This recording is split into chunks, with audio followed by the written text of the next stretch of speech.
Alright, everybody, we're gonna let Aiden get started. Is it recording? It is recording. Hello, everybody. My name's Aiden. I'm a naturalist. I'm here to talk about aviation. It's awesome. Okay, so I've done multiple versions of this presentation. Since Maria told me I was doing this, You volunteered. Since Maria told me I was doing this, I've made multiple iterations of it. I was set on one that I had finished Sunday night and completely deleted it last night because I didn't like it. Well, I liked it. Danny would have loved it. It was more focused on the crashes and straight facts and military operations, which are, I find, super freaking interesting, but don't exactly correlate into naturalist talks. So I rebuilt it as something that we can actually talk about as naturalists. Instead of a whole bunch of crashes and a whole bunch of data, I wanted to talk more about different stories, short stories that we could incorporate into our talks every day. And I've got something for pretty much every island. I was trying to stick to the Channel Islands. I did do a short blurb on Catalina, but let's get into it.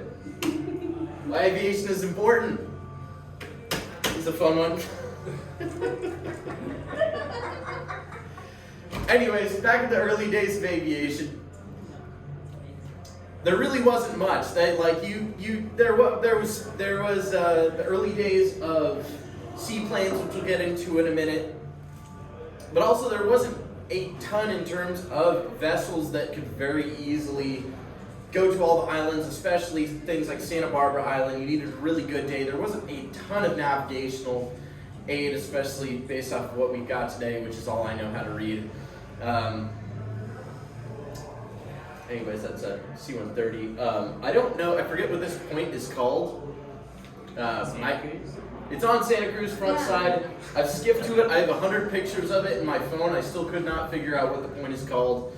I'm sure one of you will know. I don't remember. Danny knows. Arches in it, right? No, it's not the one with all the arches.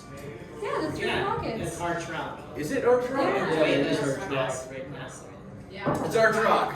I intended to do that. That was completely intentional. Anyways, especially on some islands like Santa Barbara and Anacapa, especially in the early days, it was kind of tricky to get onto the islands. So they would use early experimental aircraft to get onto the islands before it could be fully explored through boats and skiffs. Early aviation. Plenty of fun ones around this one. Experimental aircraft. So arguably one of the most famous flights, at the time it was definitely one of the most famous, but it's the earliest flight to the Channel Islands. It took place in 1912. There was a young aviator just around 25 years old named Glenn Martin who built his own airplane out of bamboo in Santa Monica. Sorry? Martin Marietta, Glenn Martin? I have no clue. It's not Martin Air. Sorry. That just triggered me. I was like, what? Sorry. Danny, sorry. please save your comments for the end as well. I told Danny to make a list of anything I got wrong. I will preface a lot of this with I found multiple conflicting sources on a lot of topics surrounding dates, times, locations, pretty much everything besides aircraft types. I found, I found plenty of sources that say different things. I decided to stick to Islopedia, so the information that I give you is primarily from Islopedia just because I freaking love that website. Yeah. And that's what I brought a lot of the pictures from, a lot of the data. Anyways, Glenn Martin, super cool guy. It was an amphibious aircraft. It was one of the first amphibious aircraft. And his goal was to fly to Catalina Island. He built it in Santa Monica, like I mentioned, by himself. Made out of bamboo. Thanks for joining us, Mark. And he flew from Balboa Island to Catalina, right around Avalon, where Avalon would be. Picked up some mail and flew back. It took 37 minutes for him to fly each way. at the time, it was the longest overwater flight ever, which is kind of cool. Like I mentioned, I do kind of want to stick more to our Channel Islands National Park, since there's so much to say about the other islands, but these are the ones we're actually going to talk about. But I have to mention that one just because it was such a famous event at the time. On to more of our facts related to us. Back in 1916, yeah, I got that right. 1916, there was an aircraft manufacturing company called the Loughead Aircraft Manufacturing Company, straightforward enough, in Santa Barbara. And they were tasked with and decided to make an amphibious aircraft, a seaplane, if you will, one of the early days of seaplanes, to service all the islands in the what would be the national park, as well as the other islands. Their original idea was for it to fly between Santa Barbara, Ventura, and San Diego and take passengers out to all the different islands. And their first iteration of which was super successful. It held about 8 passengers. That's the one on the left here. That was the first operational version. It held 8 passengers, and its first flight took them to somewhere on Santa Cruz Island. I couldn't find exactly where, but their second flight was to Prisoners Harbor, and that turned out to be one of the main places they flew to. From Santa Barbara and Ventura primarily, they were some of the first people to fly there out to Prisoners Harbor. I know we talk about prisoners a lot, but that might be one more thing to mention. Later, they ended up coming with this one. It's called the the Loughead F1, which was designed by Alan and Malcolm Loughead with their chief engineer, which was named Jack Northrop, who created Northrop, which is pretty freaking cool. This one could hold up to 10 passengers, and its most famous of which were the Belgian king and queen, who ended up having a vacation home in Montecito, and they were some of the more important people to fly out, and they decided to take a day trip to Prisoners Harbor. Prisoners Harbor comes up quite a bit in a lot of what I've found in this, which is super cool. I wasn't really intending on that, but I'm super stoked about it. I hope you guys are. But amphibious planes, like I mentioned, I don't have data on how they got passengers to shore. I was looking for that and couldn't seem to find it. But I assume they maybe drove the bow of the boat straight up onto the sand. Now, if Loughead sounds... Hey, Parker. If Loughead sounds familiar at all, that's because just a couple years later, Alan Loughead would go on to change his name to Lockheed and start the Lockheed Aviation Company, which is still around today as Lockheed Martin. So one of their first creations as Lockheed Martin and Northrop. That was your other guy, that's why I said Glenn Martin. Yeah. Lockheed Martin. Right. Sorry. I don't know. I really don't know if there's a correlation there. I couldn't find too much on. I'm pretty sure there is. But I'm pretty sure there is. But I don't want to make any assumptions here because Danny's here and he's going to call me out if I do. Damn it. Keep going. You're awesome. You're doing great. Thank you. I'm glad. On the video.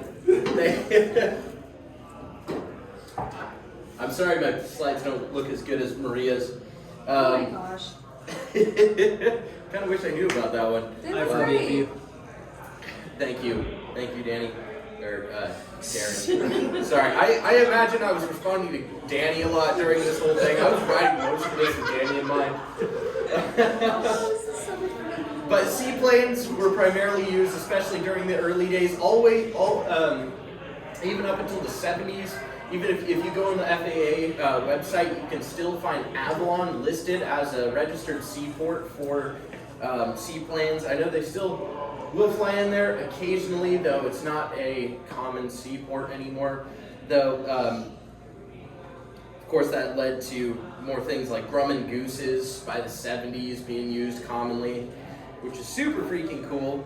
And I did find records of seaplanes going to every single island, all 8 of them, which is kind of neat.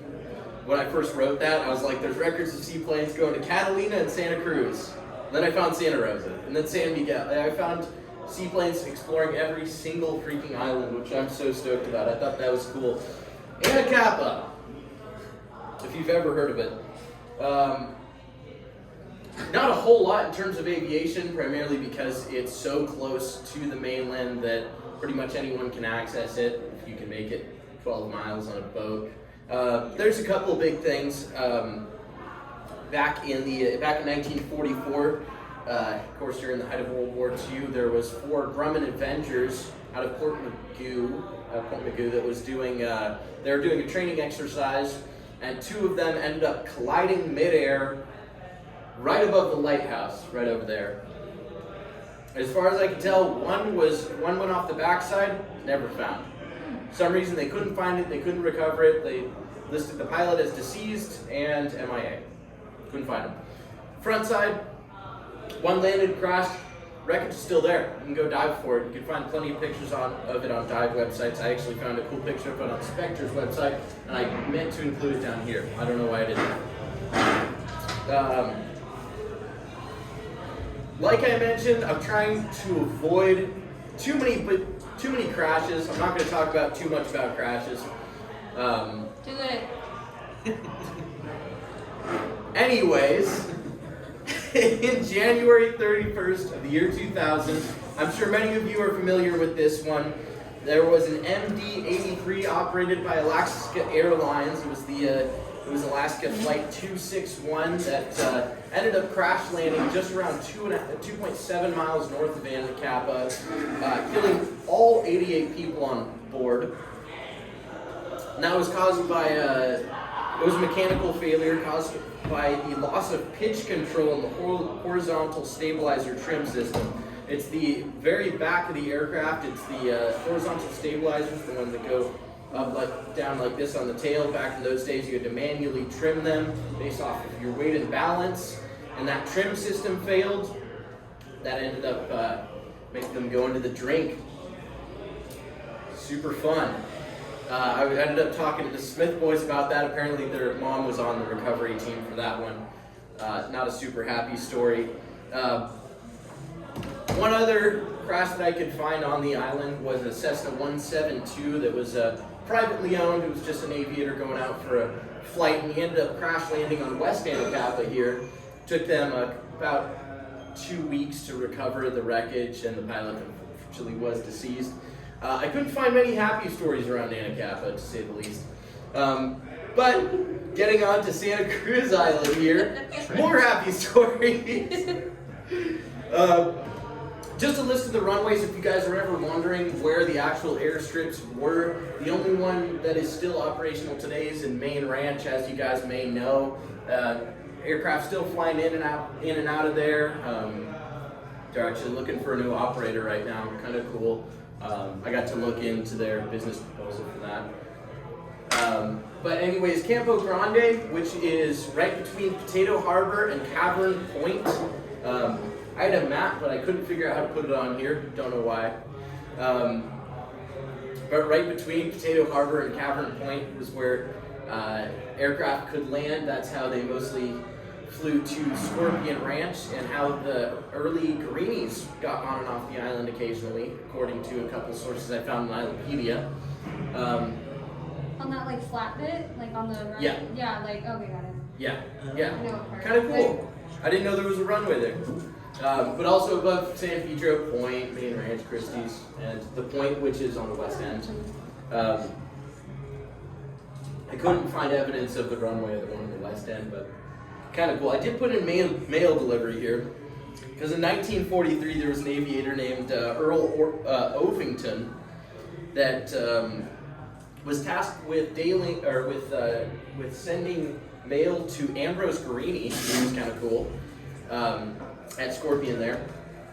Stopped over on Santa Rosa, had no problems at all. Ended up landing at Campo Grande, had a mechanical failure, and then the wind came up and he was stuck there for quite a while, a couple days to a week from some sources that I could tell. He did eventually make it off safely and survived, which is kind of cool. I'm hoping that most of my stories end up with the pilot surviving here. That's what I'm trying to focus on.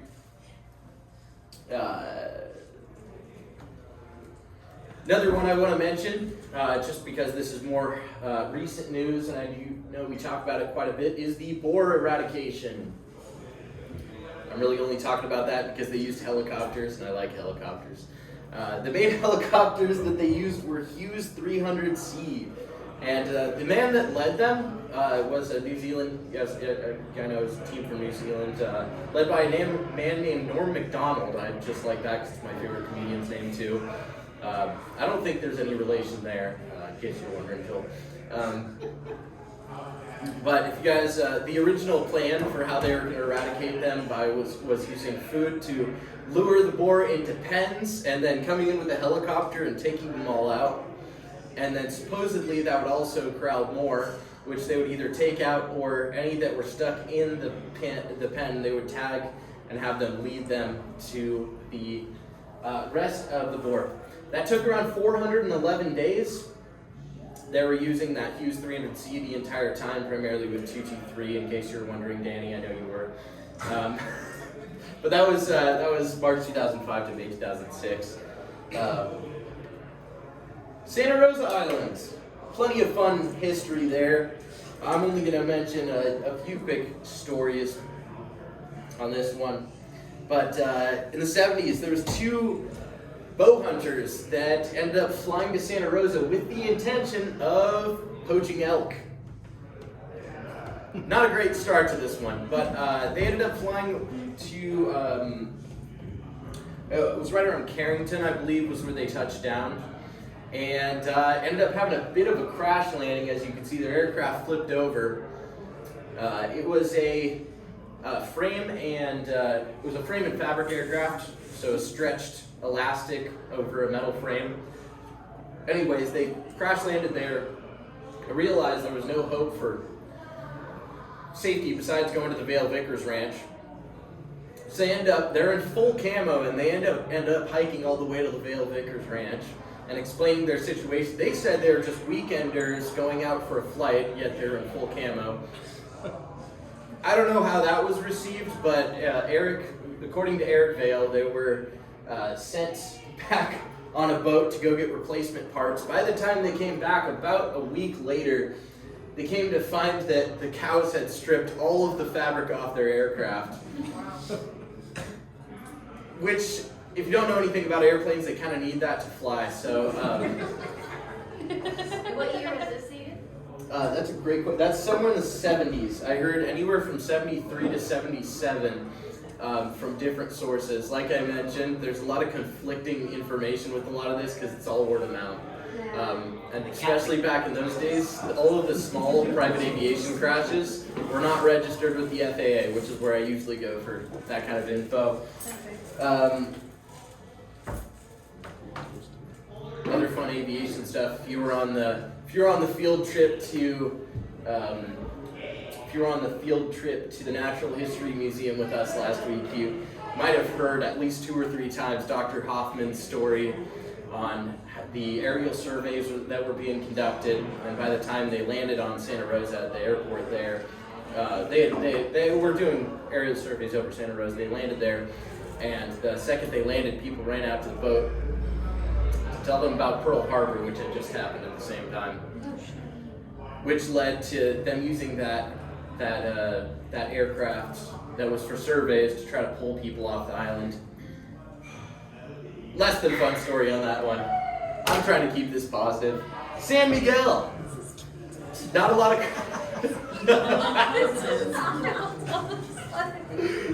of lighthearted stuff here, but in San Miguel there was a B-24 Liberator that ended up crash landing and was undiscovered for months. All crew died. Which led to it not being discovered. It was 1923 Liberator. It was found in 1944. Back in those days, of course, they were using San Miguel primarily as a bomb range, so I imagine that aircraft probably took a couple hits from that as well. As far as I was able to find online, that was also a mechanical failure of some sort. Super fun and lighthearted, right? Santa Barbara Island. I actually couldn't find too much on aviation on this island besides the seaplanes that went out there, mostly just for testing. There was a couple military exercises performed around there. Danny, I'm not mentioning a lot of military stuff because I'm hoping that you'll go into a lot of the military stuff in your talk.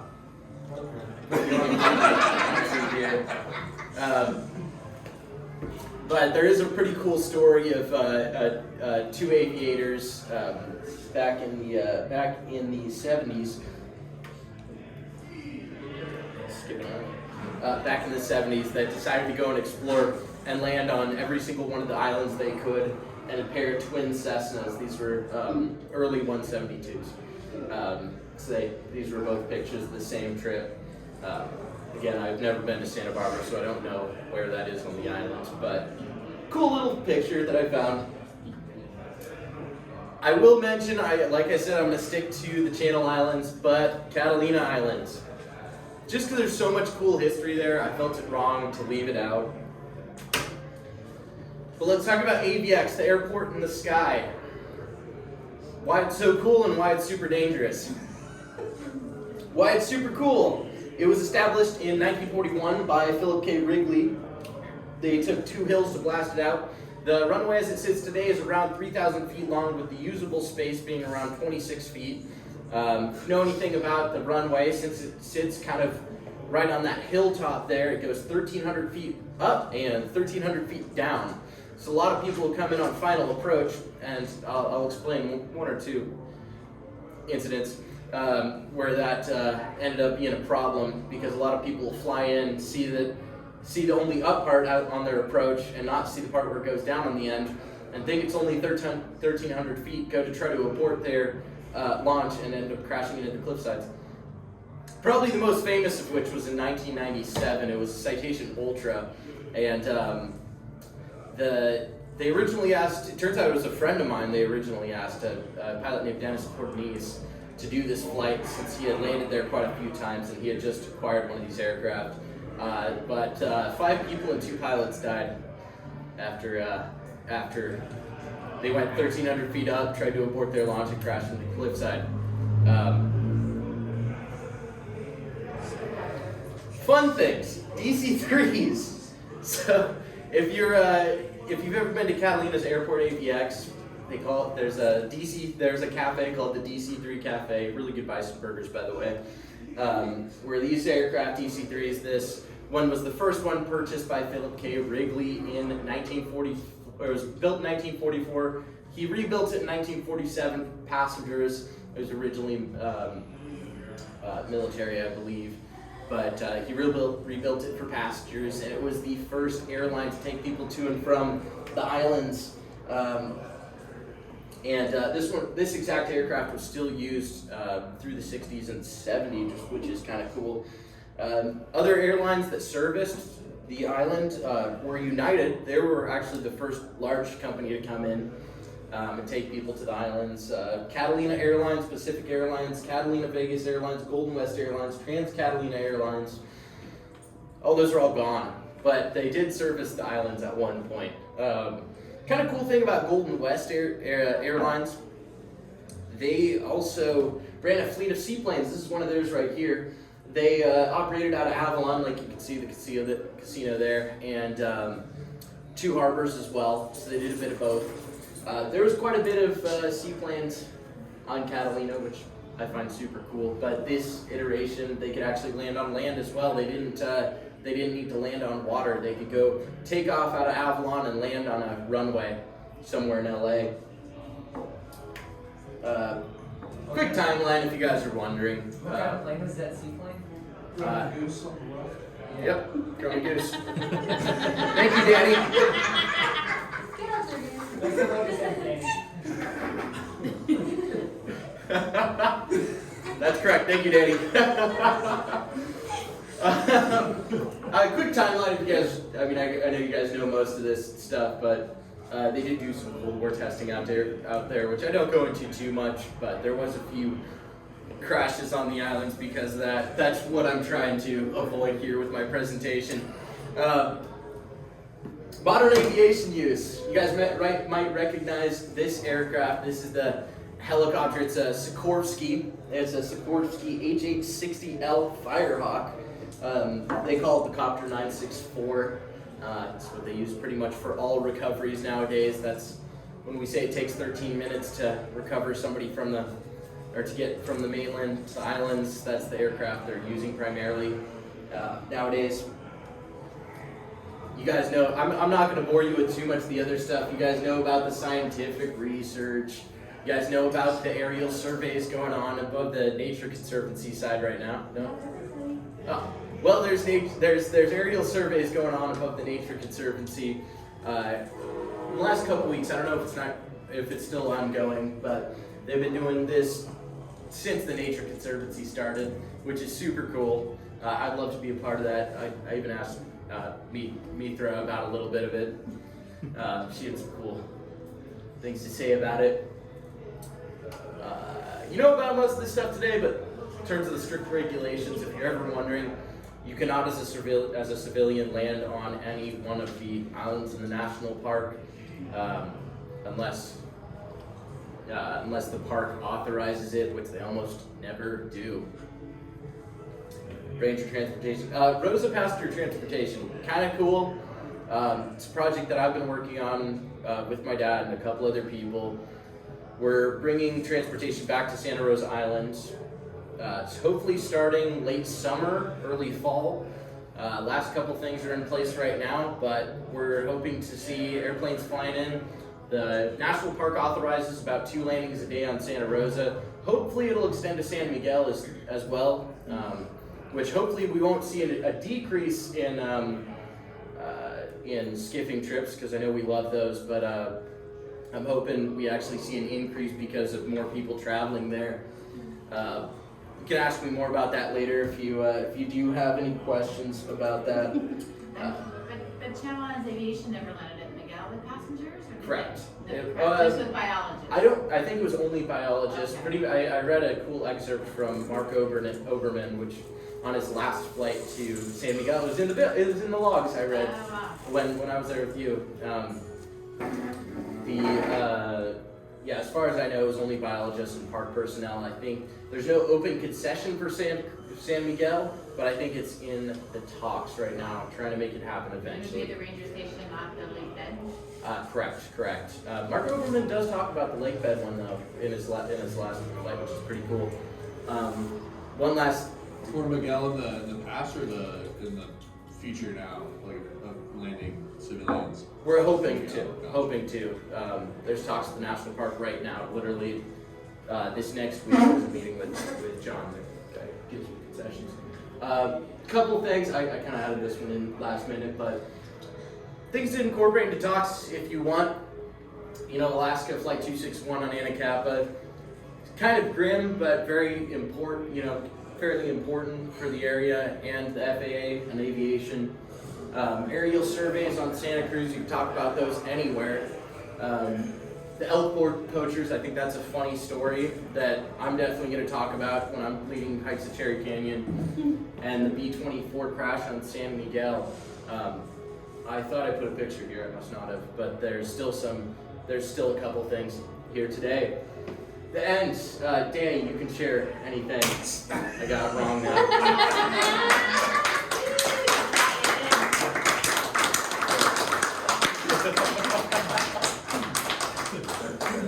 Go for it. Well, do you have things to correct them on? One little thing. Okay, go This is the ahead. F4U Corsair crash on the west end of Santa Cruz. So that was in my